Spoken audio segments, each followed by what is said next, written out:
اما بعد فاعوذ باللہ من الشیطان الرجیم بسم اللہ الرحمن الرحیم ان اللہ وملائکتہ یصلون علی النبی یا ایہا الذین آمنوا صلوا علیہ وسلموا تسلیما الصلاة والسلام علیک یا نبی اللہ وَعَلَىٰ آلِكَ وَأَصْحَابِكَ يَا حبیب اللہ۔ محترم سامعین، پاکستان اللہ پاک کی بہت بڑی نعمت ہے۔ اس پر اللہ کا جتنا بھی شکر ادا کیا جائے وہ کم ہے۔ اللہ پاک نے بہت بڑی نعمت ہمیں یہ عطا کی ہے،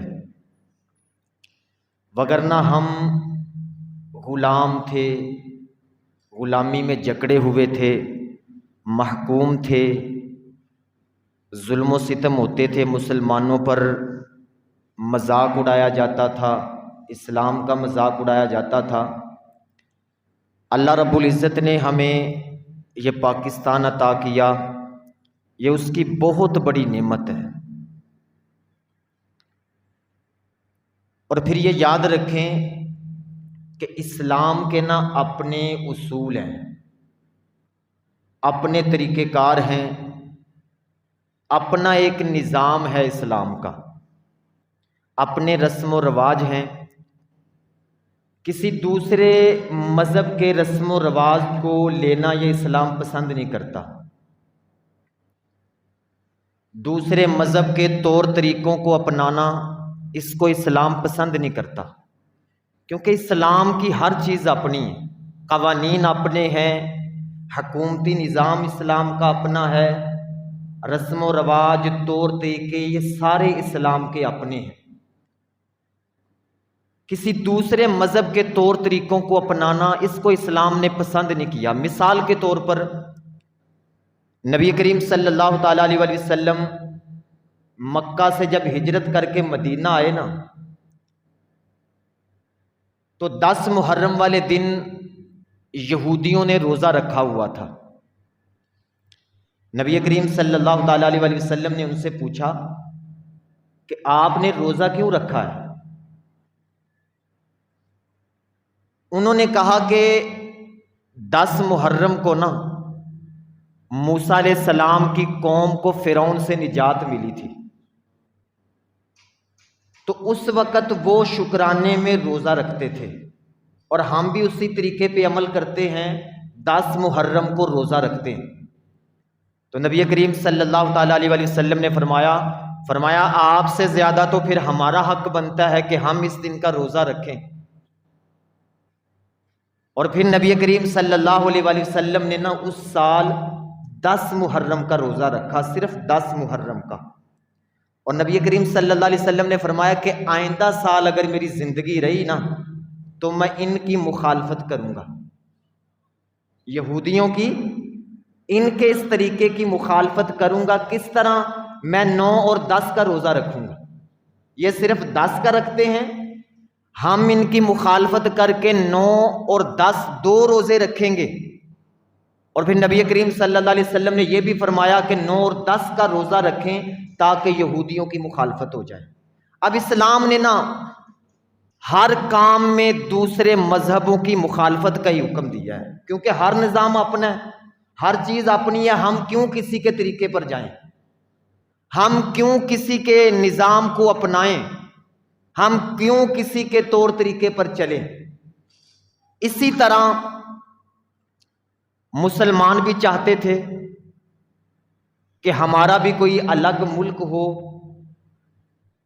کوئی وطن الگ ہو، جس جگہ ہم اسلام کے قوانین بنا سکیں، اسلام کے طریقوں کے مطابق زندگی بسر کر سکیں، اسلام کے بنائے ہوئے طریقوں پر عمل کر سکیں، اسلام کے مطابق آزادی کے ساتھ ہم زندگی بسر کر سکیں، یہ مسلمان چاہتے تھے۔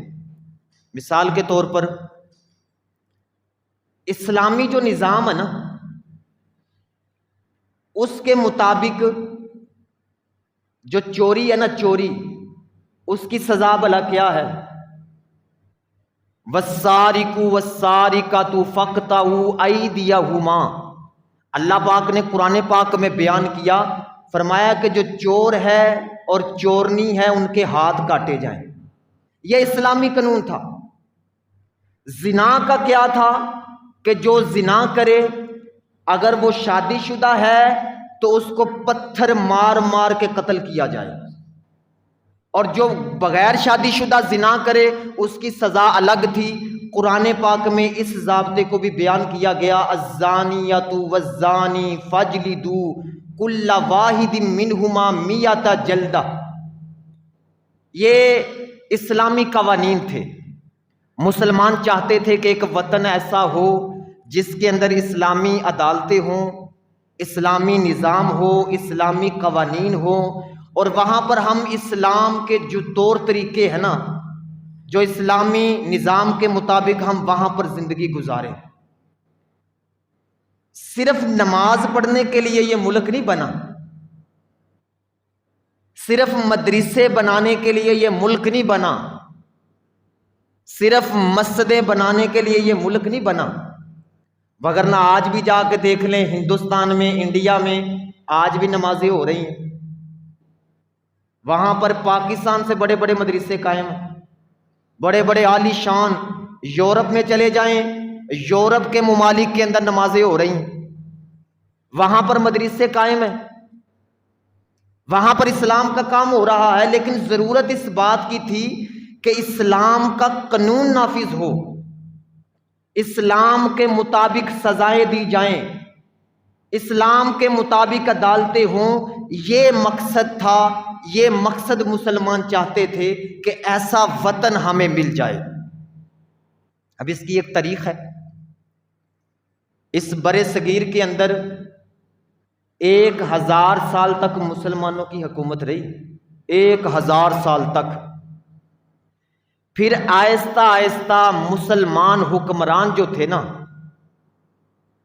ان کے کردار برے ہوتے گئے، بدعمالیاں آتی گئیں، مسلمان حکمران شرابوں کے نشے میں دھت رہنا شروع ہو گئے، رنڈیوں کے ڈانس کرواتے تھے، بے حیائی عام ہو گئی۔ تو اللہ پاک کی طرف سے یہ زوال آ گیا امت مسلمہ پر، ان کی بد کرداری کی وجہ سے، بد عمالیوں کی وجہ سے۔ وہ جو حکومت تھی نا مسلمانوں کے پاس، وہ آہستہ آہستہ چھوٹ کے نا وہ حکومت انگریز کے پاس چلی گئی۔ اب انگریز پورے اس برِ صغیر کا حاکم تھا، اس کی حکومت قائم تھی، مسلمانوں پہ ظلم کر رہے تھے، نفرت کی نگاہ سے مسلمانوں کو دیکھا جاتا تھا، مسلح کہہ کے بلایا جاتا تھا، اور اسلام پر اعتراض کیے جاتے تھے۔ 1857 کے اندر، 1857، اب کیا جا رہا جی 2022، 1858 میں سب سے پہلے علامہ فضل حق خیرہ آبادی رحمت اللہ تعالی علیہ، انہوں نے نا آزادی کی آواز بلند کی۔ انہوں نے کہا جی آزادی ہونی چاہیے مسلمانوں کو، اپنے طور طریقوں کے مطابق زندگی بسر کریں۔ سب سے پہلے 1858 میں علامہ فضل حق خیر آبادی نے یہ آواز بلند کی، انہوں نے کفر کے خلاف ایک فتویٰ دیا۔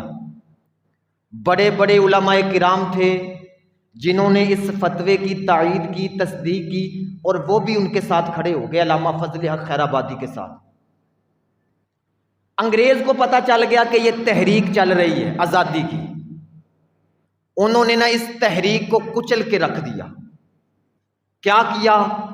بڑے بڑے علماء کرام جو تھے نا جنہوں نے آزادی کی آواز بلند کی، ان کو پکڑ کے نا انہوں نے جیلوں میں بند کیا۔ علامہ فضل حق خیر آبادی، ان کو کالے پانی جیل میں بند کیا گیا۔ یہ انگریز کی ایک خاص جیل تھی جس کے اندر ہر قیدی کو نہیں لے کے جایا جاتا تھا، بلکہ جو آزادی کی آواز بلند کرتے تھے ان کو اس کالا پانی جیل کے اندر بند کیا جاتا تھا۔ یہ جیل کیا تھی؟ بڑی خطرناک جیل تھی یہ۔ وہاں پر قیدیوں کے ساتھ جو سلوک کرتے تھے نا، روزانہ منوں کے حساب سے گندم پسوائی جاتی تھی ان سے، اور جو نہیں پیستا تھا ان کو کوڑے مارے جاتے تھے، ڈنڈے برسائے جاتے تھے۔ منوں کے حساب سے سرسوں میں سے تیل نکلوایا جاتا تھا، ناریل کا تیل نکلوایا جاتا تھا، اور پھر ایسے بازو باندھ کے نا، اوپر سے دونوں بازو باندھ کے، نیچے سے پاؤں باندھ کے دیواروں کے ساتھ باندھ دیا جاتا تھا۔ کئی دن وہاں پر لوگ ایسے ہی رہتے تھے، اور دیواروں کے ساتھ کیلوں سے ٹھوک دیا جاتا تھا۔ اور ایک سزا تھی، وہ دو شکنجے تھے، اس طرح سوے کی طرح ہوتے تھے ایسے، وہ نیچے بھی ایسے، نیچے بھی دو ہوتے تھے، اوپر بھی دو ہوتے تھے، وہ ادھر لگا کے ایسے گلے کے ساتھ باندھ دیے جاتے تھے، نہ منہ نیچے ہوتا تھا نہ کچھ کر سکتا تھا بندہ۔ اور پھر جب کھانا، کئی دن کھانا نہیں دیا جاتا تھا اس جیل کے اندر، گاس کھلائی جاتی تھی، گاس، اور کئی اس زہریلی گاس سے جیل کے اندر ہی مر جاتے تھے۔ اور پانی کئی دن پیاسا رکھا جاتا، جب کوئی پانی مانگتا تھا کیڑوں سے بھرا ہوا پانی کئی دنوں کا پڑا ان کو دیا جاتا تھا، وہ دیکھ کے پینے کو دل نہیں کرتا تھا۔ وہ کالے پانی جیل کے اندر، یہ پہلے نمبر پر جنہوں نے آزادی کی آواز اٹھائی نا، علامہ فضل حق خیر آبادی، ان کو اس جیل کے اندر بند کیا گیا۔ کتنی دیر رکھا جی؟ 4 سال اس جیل میں رہے۔ آخرکار آزادی کے آرڈر ہو گئے۔ ان کا جو بیٹا تھا نا علامہ فضل حق خیر آبادی کا، وہ آزادی کے آرڈر لے کے جب اس جیل کی طرف گیا نا، اور جب وہاں پر پہنچا تو وہاں ایک جنازہ تیار تھا۔ جب وہاں پہ پہنچا تو بتایا گیا کہ اس کے والد علامہ فضل حق خیر آبادی کا جنازہ ہے۔ علامہ فضل حق خیر آبادی جنہوں نے پہلے آزادی کی آواز اٹھائی، ان کا جنازہ جیل سے نکلا تھا۔ اور پھر جو ان کے ساتھ تھے علامہ کفایت اللہ کافی، یہ جو مشہور ایک آپ سنتے ہیں، کوئی گل باقی رہے گا نہ چمن رہ جائے گا، یہ انہوں کی لکھی ہوئی ہے۔ ان کو مراد آباد کے اندر پھانسی دے دی گئی تھی، اور 22,000 علماء کو اس وقت انگریز حکومت نے شہید کر دیا تھا۔ 22,000 علماء کو، کہ انہوں نے آزادی کی آواز کیوں اٹھائی۔ اب وہ تحریک کو انہوں نے کچل دیا، جنہوں نے آواز اٹھائی تھی ان کو شہید کر دیا۔ آخرکار مسلمانوں کے اندر یہ جذبہ تھا، یہ ان کے اندر خواہش تھی کہ ہمیں آزادی ملنی چاہیے۔ وقت گزرتا گیا، 28 دسمبر 1929 ڈاکٹر اقبال رحمت اللہ تعالی علیہ نے نا ایک بہت بڑی انڈیا کے اندر کانفرنس ہوئی۔ اس کانفرنس کے اندر نا انہوں نے 2 قومی نظریے پیش کیے۔ انہوں نے کہا جی ہندو الگ قوم ہے، مسلمان الگ قوم ہے، ان کا تو بڑا فرق ہے، ان کا اپنے طریقہ کار، مسلمانوں کے اپنے طریقہ کار۔ یہ 2 قومی نظریے ڈاکٹر اقبال نے اس کانفرنس میں پیش کیا۔ پھر 1930 میں اعلی آباد کے اندر ایک کانفرنس ہوئی، اس کانفرنس کے اندر دوبارہ پھر ڈاکٹر اقبال نے 2 قومی نظریے پیش کیا۔ اب جب یہ 2 قومی نظریہ پیش ہوا کہ اب وطن الگ ہونا چاہیے، آزادی الگ وطن کے ساتھ ملنی چاہیے، مسلمانوں کے اندر نہ ایک جذبہ پیدا ہو گیا، ایک خواہش پیدا ہو گئی کہ ہمارا الگ وطن ہونا چاہیے، ہمارا الگ ملک ہونا چاہیے جس میں اسلامی نظام ہو، اسلامی عدالتیں ہوں، اسلامی قوانین ہو، اسلامی طریقوں کے مطابق ہم زندگی بسر کریں۔ بوڑھوں کے اندر جذبے تھے، نوجوانوں کے اندر یہ جذبے تھے، بچوں کے اندر جذبے تھے، اور پھر علماء کرام نے دروازے کھٹکھٹائے لوگوں کے، اور پاکستان کے متعلق ان کو بتایا، آگاہی دی، اور ایک ہی نعرہ لگتا تھا، پاکستان کا مطلب کیا؟ لا الہ الا اللہ محمد الرسول اللہ، یہ نعرہ لگتا تھا۔ اور یہ نعرہ لگتا تھا، لے کے رہیں گے پاکستان، بن کے رہے گا پاکستان، یہ نعرہ لگتا تھا۔ ایسے جذبے تھے، اگر آپ پڑھیں نا تاریخ تو آپ کو پتہ چلے گا، نوجوانوں نے خون کے ساتھ رومالوں کے اوپر لکھ دیا تھا، پاکستان کا مطلب کیا؟ لا الہ الا اللہ محمد الرسول اللہ۔ اور بچوں کے جذبے، وہ ایک واقعہ لکھا ہے ایک بچہ نہ دوڑتا ہوا جا رہا تھا، ابھی پاکستان بنا نہیں، اس تحریک کے وقت جب یہ تحریک پاکستان کی چل رہی تھی، ایک بچہ دوڑتا ہوا جا رہا تھا، چھوٹا بچہ، رستے میں نہ اسے ایک ٹھوکر لگی، وہ نیچے گر گیا، اس کی ٹانگ کے اوپر زخم ہو گیا، خون نکلنا شروع ہو گیا ٹانگ میں سے۔ وہاں سے نہ ایک ہندو گزرا، ہندو نے نہ بڑے غصے سے اس بچے کی طرف دیکھا، اور وہ ہندو کہنے لگا آپ بنائیں گے پاکستان؟ یہ تھوڑی سی چوٹ لگی اور خون نکلا تم نے رونا شروع کر دیا ہے، آپ ایسے پاکستان بنا لیں گے؟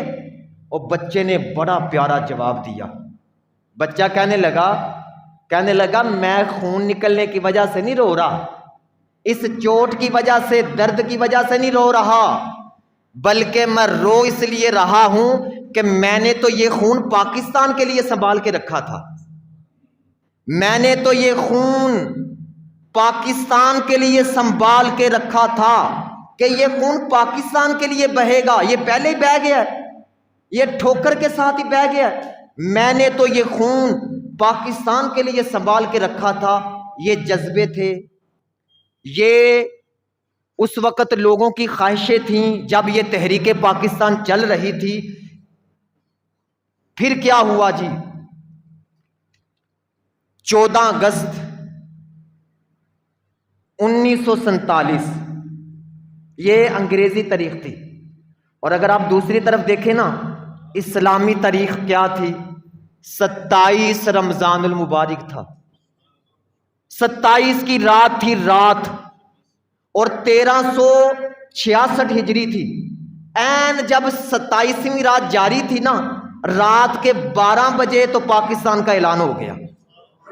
آئین اس وقت پاکستان کا اعلان ہوا جس کے بارے میں اللہ نے فرمایا تھا تنزل الملائکۃ والروح فیہا باذن ربہم من کل امر۔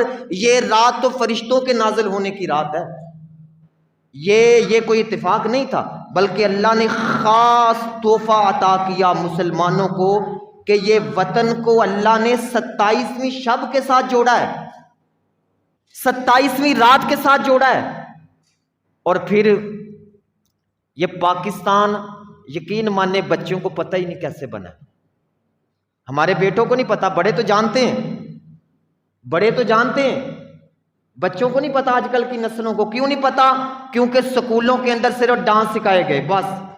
14 اگست کا دن آیا، ملی نغمے لگا کے بتایا گیا کہ بے حیائی کیسے کرنی ہے، بتایا گیا کہ ڈانس کیسے کرنا ہے۔ اس تاریخ پاکستان کو اس قوم کے سامنے نہیں رکھا گیا۔ آپ اگر وہ کتابیں پڑھ لیں نا، پہلے نمبر پہ تو آپ پوری کتابیں وہ پڑھ ہی نہیں سکتے، جو ظلم و ستم پاکستان بنتے وقت ہوا ہے۔ آغا علی مرحوم ایک بندہ تھا، اس نے لکھا ہے، وہ کہتا ہے جب پاکستان بن گیا نا تو مسلمان ہجرت کر کے ادھر آ رہے تھے پاکستان کی طرف، تو ہندوؤں نے، سکھوں نے حملے کر دیے۔ اس نے کہا ایک محلہ تھا شریف پورا، وہاں پہ سکھوں نے حملہ کیا تو میں نا باغ کے ایک کمرے کے اندر داخل ہو گیا۔ اس نے کہا وہ بڑا اندھیرے والا گندا کمرہ تھا، لگتا تھا جیسے اس میں پہلے بھی کوئی نہیں جاتا تھا۔ اس نے کہا میں اس جگہ جا کے نہ چھپ گیا بچنے کے لیے کہ مجھے قتل نہ کر دیں۔ ہندو قتل کر رہے تھے، سکھ قتل کر رہے تھے مسلمانوں کو، مسلمانوں کے گھروں کو آگ لگا رہے تھے۔ اس نے کہا میں نہ 3 دن اسی کمرے کے اندر چھپا رہا۔ تیسرے دن نہ میں اپنے جسم کے اوپر خاک ملی، میں نے سوا ملی، سارے جسم کو کالا کیا، اور پھر میں نہ چھپ کے باہر نکلا۔ اس نے کہا جہاں سے گزر کے جاتا تھا نا، میں نے دیکھا مسلمانوں کی لاشیں بکھری پڑی تھی، اور کتے اور گید ان لاشوں کو کھا رہے تھے۔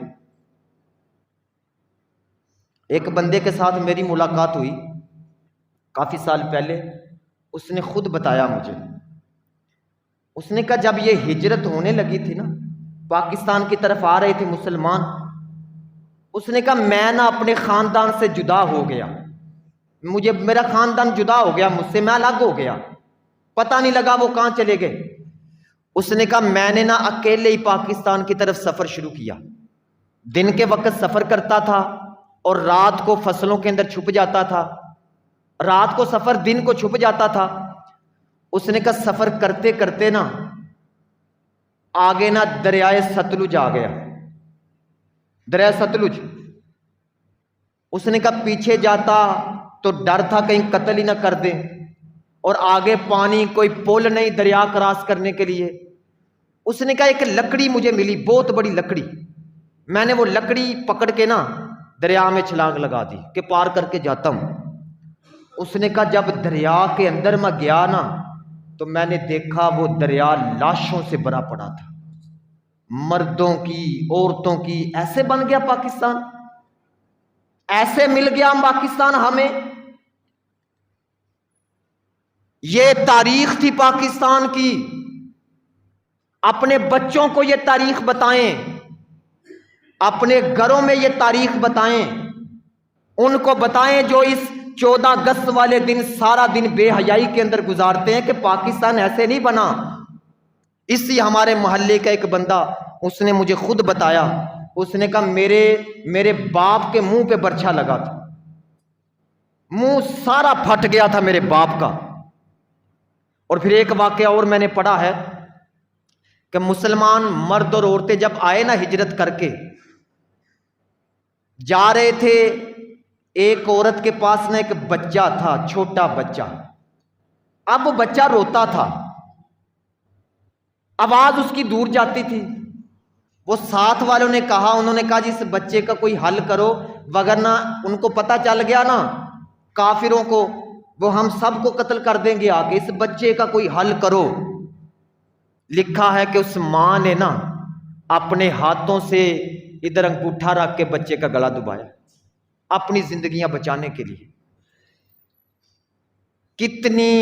کتنے بیٹے یتیم ہوئے ہیں, کتنی بیٹیاں یتیم ہوئی ہیں, کتنے لوگوں کی عزتیں لٹی ہیں. 30 لاکھ لوگ اس وقت شہید ہوئے, 30 لاکھ لوگ, اور 1 کروڑ سے زیادہ لوگوں نے ہجرت کی ہے. گھر چھوڑنا آسان ہے؟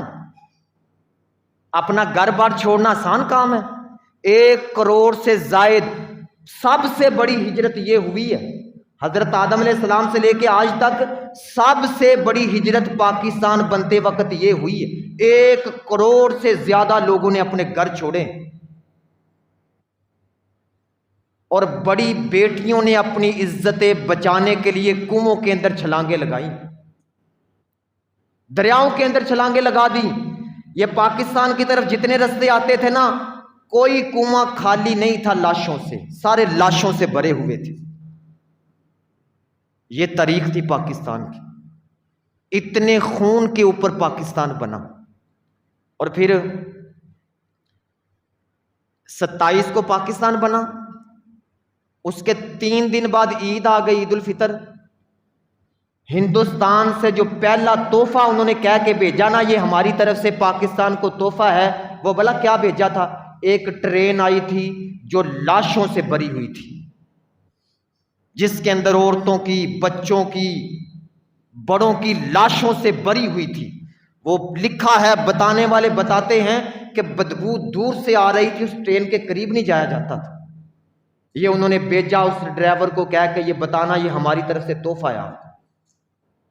اور پھر عید والے دن جلندر کے اندر, انڈیا میں ایک علاقہ ہے جلندر, وہاں پہ مسلمان عید کی نماز پڑھنے کے لیے جب نکلے نا عیدگاہ میں, جب سجدے میں گئے تو اسی وقت سکھوں اور ہندوؤں نے حملہ کر دیا. نماز کی حالت میں, سجدے کی حالت میں سینکڑوں کے حساب سے لوگوں کے سر اتار دیے انہوں نے, بڑے لوگ قتل کیے. اور پھر قتل کر کے انہوں نے بھلا کیا کیا؟ ان کے گھروں میں جا کے ان کی پردہ نشین عورتوں کو نکال کے لائے باہر تلوار کے زور پر, اور لا کے ان کو کہنے لگے یہ اپنی اپنی لاشوں کے پاس کھڑے ہو کے ڈانس کرو یہاں پہ. یہ ظلم و ستم ہوا. یہ پاکستان بنتے وقت یہ پاکستان کی تاریخ ہے. دنیا میں صرف 2 ریاستیں ایسی ہیں, صرف 2 ریاستیں جو خالصتاً اسلام کے نام پر بنی. کون کون سی؟ ایک ریاست مدینہ اور ایک ریاست پاکستان. یہ خاص کر کے اسلام کے نام پر بنی تھی۔ ہمارے بڑوں نے تو یہ خواب دیکھا تھا کہ اس کے اندر اسلامی نظام ہوگا، بڑوں کی عزتیں ہوں گی، بیٹی کی عزت نہیں لٹے گی، بیٹی کی چادر میلی نہیں ہوگی، والدین کا احترام ہوگا، پڑوسیوں کے ساتھ اچھا سلوک ہوگا، پڑوسی کبھی بھوکا نہیں سوئے گا، کوئی بندہ بھوکا نہیں سوئے گا۔ یہ خواب دیکھا تھا ہمارے بڑوں نے کہ ایسا وطن بنائیں گے کہ جس کے اندر طاقتور کے لیے اور کمزور کے لیے ایک قانون ہوگا، ایک قانون۔ کوئی طاقتور کمزور کے اوپر ظلم نہیں کر سکے گا، امیر غریب پر ظلم نہیں کر سکے گا۔ یہ ہمارے بڑوں نے خواب دیکھا تھا، اس مقصد کے لیے یہ پاکستان بنا تھا۔ اتنی عزتیں لوٹیں، اتنے لوگ ذبح ہوئے، اتنی شہادتیں ہوئیں، کس مقصد کے لیے؟ کہ یہاں پر اسلامی نظام آئے گا، یہاں پر اسلامی قوانین آئے گا، یہاں پر اسلامی عدالتوں میں فیصلے اسلام کے بنائے ہوئے طریقے کے مطابق ہوں گے، اللہ اور اس کے رسول کے بنائے ہوئے احکامات کے مطابق فیصلے ہوں گے۔ پھر کیا ہوا؟ حکمران ایسے آتے گئے جن کے دلوں میں اللہ کا خوف ہی نہیں تھا، جنہوں نے صرف پاکستان کے ساتھ دھوکہ کیا، پاکستان کے ساتھ بددیانتی کی، پاکستان کو تباہ کرنے کی سازش کی، اور اس میں بائیو قصور ہمارا بھی ہے، اس میں قصور ہمارا بھی ہے۔ ان کو کون آگے لے کے آیا ہے؟ یہ جو حکمران جنہوں نے پاکستان کو تباہی کے دہانے پر پہنچایا ہوا ہے، ان کو آگے کون لے کے آیا؟ ہم لے کے آئے ہیں۔ ہم اس کے جواب دہ ہیں، جواب دہ۔ قیامت والے دن ہم سے اس کا جواب پوچھا جائے گا۔ جب وہ بیٹیاں جن کی آنکھوں کے سامنے ان کے بھائیوں کو قتل کیا گیا، وہ کھڑے کر کے ہمیں پوچھیں گی کہ ہم نے اپنے بھائی اس لیے ذبح کروائے تھے کہ آپ اس طرح کے حکمرانوں کا ساتھ دیں گے، آپ اس طرح کے لوگوں کے ساتھ کھڑے ہوں گے؟ وہ بھائی پوچھیں گے جن کی آنکھوں کے سامنے ان کی بہنوں کی عزتیں لوٹی تھی، وہ مائیں ہم سے قیامت کے دن سوال کریں گی جن کی آنکھوں کے سامنے ان کے چھوٹے چھوٹے بچوں کے ہاتھ کاٹ کے، ناک کاٹ کے ان کی جھولیوں میں ڈالے گئے۔ وہ مائیں ہم سے سوال کریں گی جن کے چھوٹے چھوٹے بچوں کو اس وقت دیواروں میں کیلوں کے ساتھ ٹھوکا گیا تھا۔ وہ مائیں ہم سے سوال کریں گی جن کی آنکھوں کے سامنے ان کے جوان بیٹوں کو ذبح کیا گیا۔ وہ بیٹے ہم سے سوال کریں گے، وہ بیٹیاں ہم سے قیامت کے دن سوال کریں گی جن کو جوانیوں کے اندر یتیم کر دیا گیا، جن کو جوانیوں میں وہ 30 لاکھ لوگوں کی لاشیں جن کو اس پاکستان بنتے وقت شہید کیا گیا، وہ ہم سے سوال کریں گی۔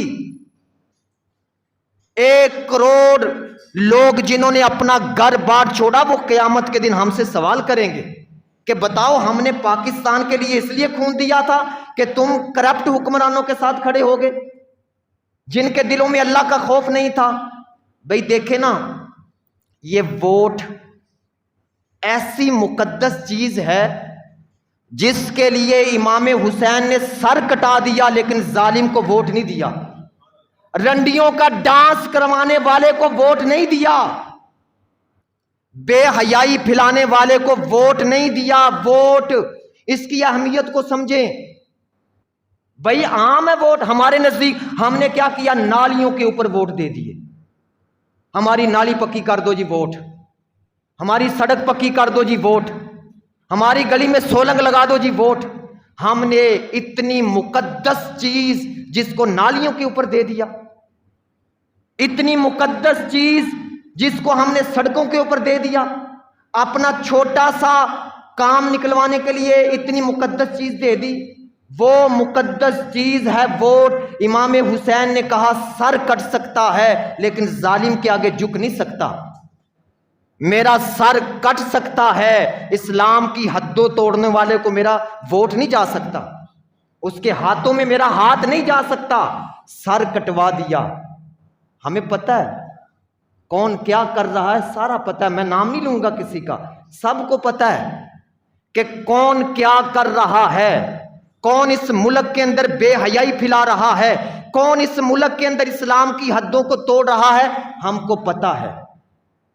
بھائیو، قیامت والے دن اس کا جواب دینا پڑے گا، اس کا جواب ہم سب کو دینا پڑے گا کہ ہم نے یہ مقدس چیز کس کو دی ہے۔ پاکستان کو سمجھیں یار، اس کی تاریخ کو سمجھیں، اپنے بچوں کو بتائیں، آنے والی نسلوں کو پتہ ہی نہیں، وہ سمجھتے پتہ نہیں 14 اگست آیا، ہم نے 4 جھنڈیاں لگا کے 1-2 نغمے تیار کر کے بس ان کو یہ تاریخ بتائیں اپنے بچوں کو کہ پاکستان ایسے نہیں ملا، یہ پاکستان بڑی قربانیوں کے بعد ملا ہے، بڑی قربانیوں کے بعد حاصل ہوا ہے۔ اور یہ نوجوان جو سمجھتے ہیں بس 14 اگست منانے کا طریقہ یہ ہے کہ سلنسر نکال لیے اور جناب سڑکوں کے اوپر موٹر سائیکل دوڑا لیے، کیا پتہ ان کو کیسے بیٹیوں کی عزتیں لوٹی تھی،